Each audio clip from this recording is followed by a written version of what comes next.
Okay guys, we're ready to dive into real estate math. Now, I know some of you hear the word math and you get these flashbacks of high school algebra and geometry, and you remember sweating during those tests hoping you would pass.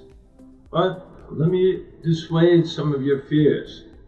Real estate math in real estate is very, very simple. If you know how to add, subtract, multiply, and divide, you're good to go. Remember, we're not figuring out warp drive or quantum physics or anything like that.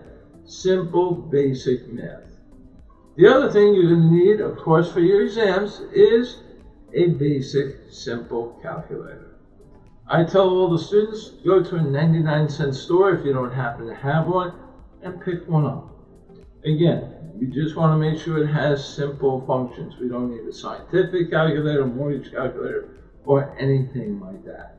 Now, most of the time, our phones have great calculators on them, but remember, we cannot use our phone during our exams. So, there are certain numbers and certain things we have to remember in real estate. Now, some of them you guys already all know. For instance, 12 inches equals a foot. 3 feet equal a yard. But there is one important number for your exams, guys, that you have to commit to memory. And that is how many square feet are in an acre of land. So, an acre equals 43,560 square feet. And you might say, how am I going to remember that big a number? Well, a few years ago they came up with this little mnemonic, and the mnemonic is 7-11. The 4 plus 3 equals the 7, and the 5 plus 6 equals the 11. Now, a few years ago, some students were having problems remembering which numbers came first. So I came up with a little mantra, and it goes like this. Where do you go to buy a Slurpee? Well, you go to buy a Slurpee at 7-11. Now, I went to 7-Eleven to get myself a Slurpee. Did I want a big one, a small one, a small one, a big one? I couldn't make a decision, so I left with nothing. So there you have the 4 and 3, the big one, the little one, the 5 plus 6, the little one, the big one, and the 0, nothing. All right? So that's a good way to remember how many square feet are in an acre. Now, let's look at an acreage problem. So, you might see a question on the test, something similar to this. A lot measures 200 feet wide by 474 feet deep. How many acres are in that lot? So the first thing we have to do is find out our square footage, right? How many square feet are in that lot? And we do that using our area equation, which is length times width, which is 200 feet times 474 feet. When we multiply that, we get 94,800 square feet. So then we simply divide. We take the 94,800 divided by our good friend, Mr. Acre, 43,560 square feet, and we're left with 2.176 acres, or we round up 2.18 acres. Okay guys, the second type of acreage problem you may see on your exams is something that goes like this. You have a 1 acre parcel of land whose width is 165 feet. What is the depth of the parcel? Alright, so we know the width is 165 feet and we need to find the depth. What else do we know? Well, we know that the lot is 1 acre, so we know our good friend Mr. Acre is 43,560 square feet. So this kind of turns into an area problem.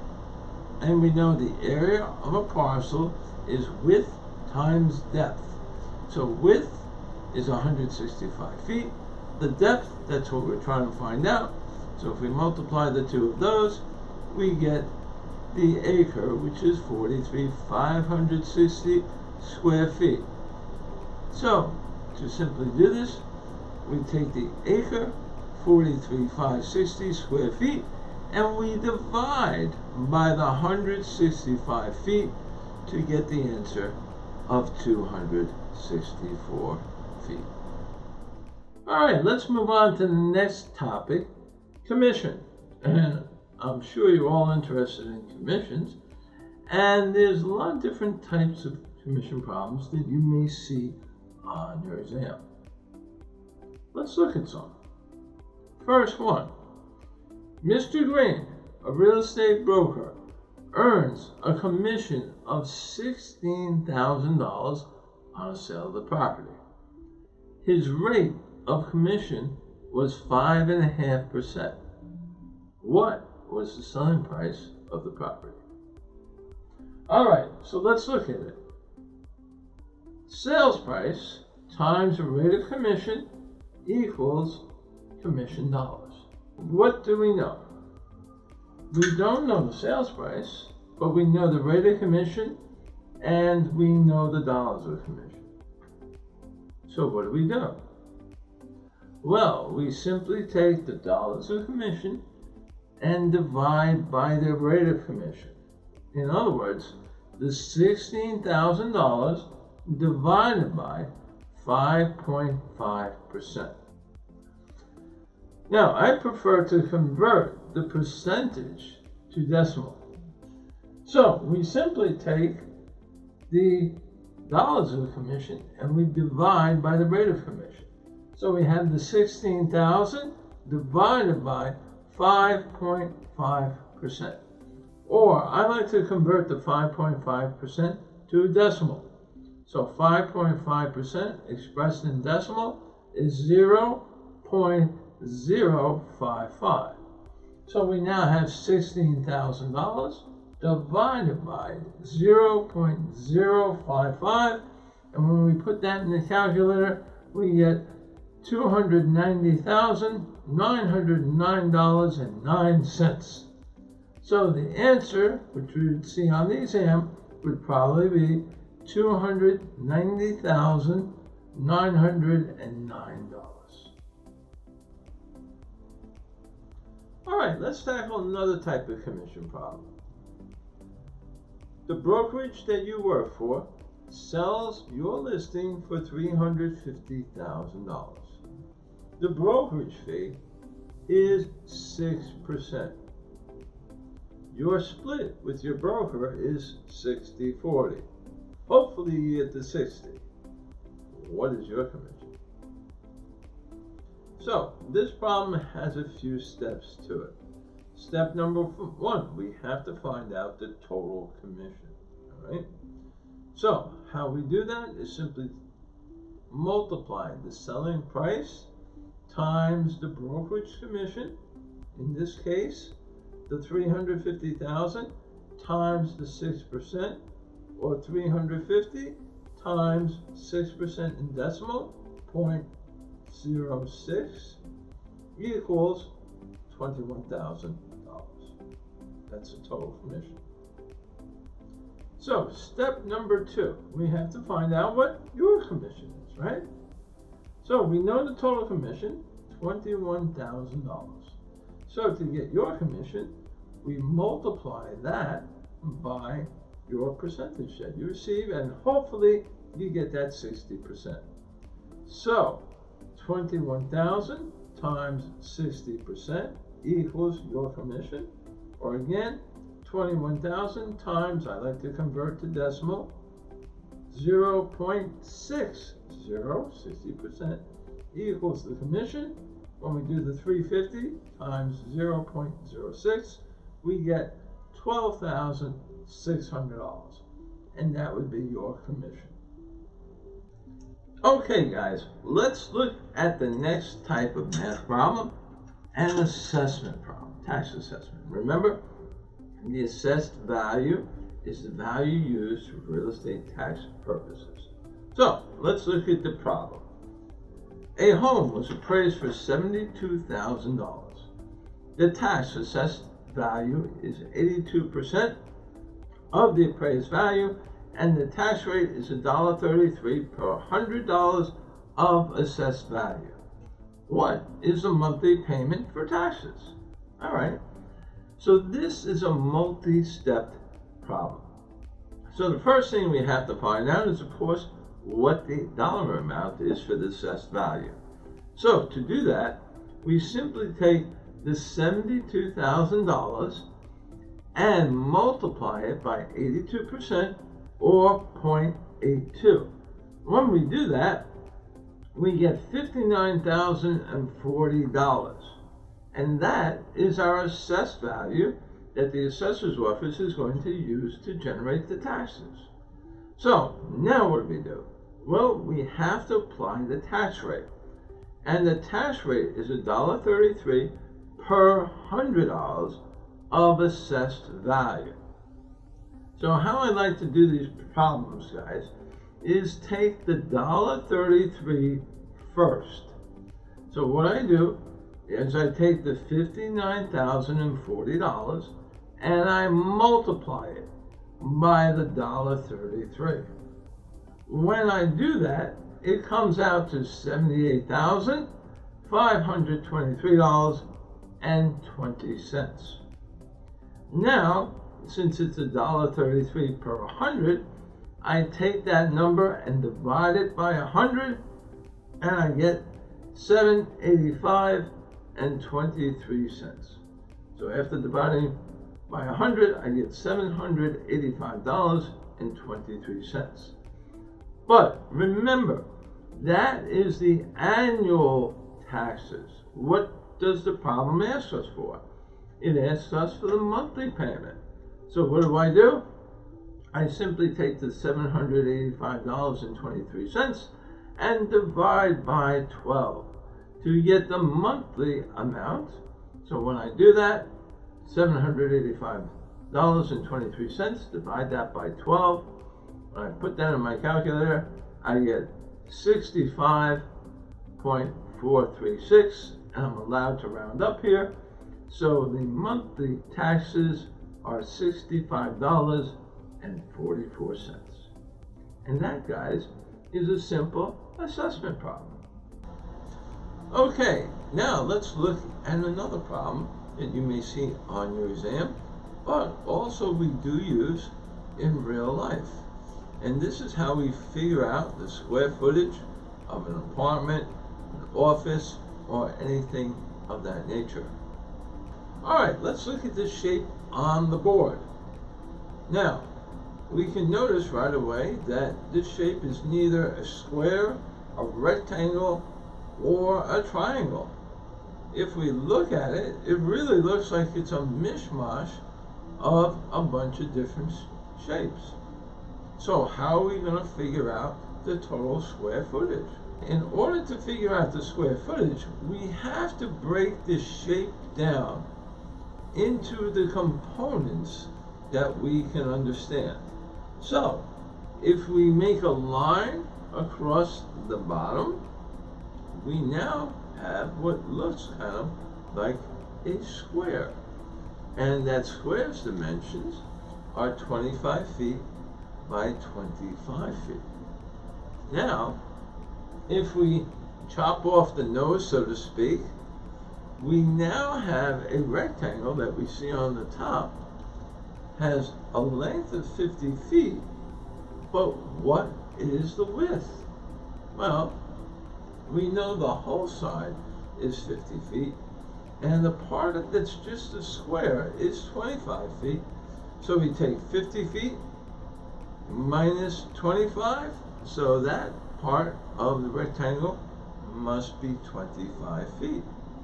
So we now have a rectangle that's 50 feet by 25. So, how do we now figure out the triangle? Well, the height's easy. We just transpose over the 25 feet to the other side. But how do we deal with the base? How do we figure out the base? Well, we can see the bottom side is 35 feet. The top side is 50 feet. And the bottom of the square is 25 feet. So, we know if we take 50 feet minus the 25 feet, we're left with 25 feet. But the long part of the base is 35 feet. So we simply take 35 minus 25 to get 10 feet. So we now have a triangle whose base is 10 feet and whose height is 25. So now we have all three shapes identified. Shape 1, which we'll call the square, which is 25 feet by 25 feet. Shape 2, which is a rectangle, which is 50 feet by 25 feet. And shape 3, which is our triangle, is 10 feet by 25 feet. So, how do we figure out? Well, again, the square, simple, 25 feet times 25 feet. So we do that in our calculator, and we have 25 times 25. So we have 625 square feet as the area of the square. So now we have to figure out the rectangle, and we have it as 50 times 25, or 50 feet times 25 feet, which is 1,250 square feet. All right. Now let's look at our triangle. We have the base of 10 feet, the height of 25. So remembering the equation, base times height divided by 2, we now have 10 feet times 25 feet, which gives me 250 square feet, but we now have to divide that by 2 to get 125 square feet. So, are we done? No, we have to find out the total square footage of this irregular office space. So we simply take the 125 plus the 1250 plus the 625, and we add them all together. So we have 125 plus 1250 plus 625 equals 2,125 square feet. So, next topic that you might see on your exam is what we call a linear measurement or perimeter measurement. So, an example of a question you may see is like so. A farmer has a rectangular lot measuring 175 feet by 250 feet. How much fencing is needed to fence in that lot? Alright, so what we have to do with this problem, very simple, very straightforward, is to add the four sides of the perimeter together. I tell you to do that rather than twice one side, twice the other, because if you have an irregular lot, one side is a little larger than the other, it's better to do it this way. So we simply add the 175 plus the 250 plus the 175 plus the 250, we add them all together, and we get 850 linear feet, or 850 feet. Okay guys, now let's tackle a leasing problem. Leasing problem may look something like this. A office, which is 7,500 square feet, rents for $26 per square foot. What is the monthly rent of that office? So let's look at the problem. What do we know? Well, we know the square footage of the office, which is 7,500 square feet. We know that it rents for $26 per square foot. So, remember the equation when we do leasing. It's square footage multiplied by dollar per square footage, which gives us the annual rent. So we take the 7,500 square feet, We multiply it by $26 per square foot, and we get $195,000, which is the annual rent. But the question is for monthly rent. So what do? We simply divide the $195,000 by 12, and we get the answer, $16,250 per month.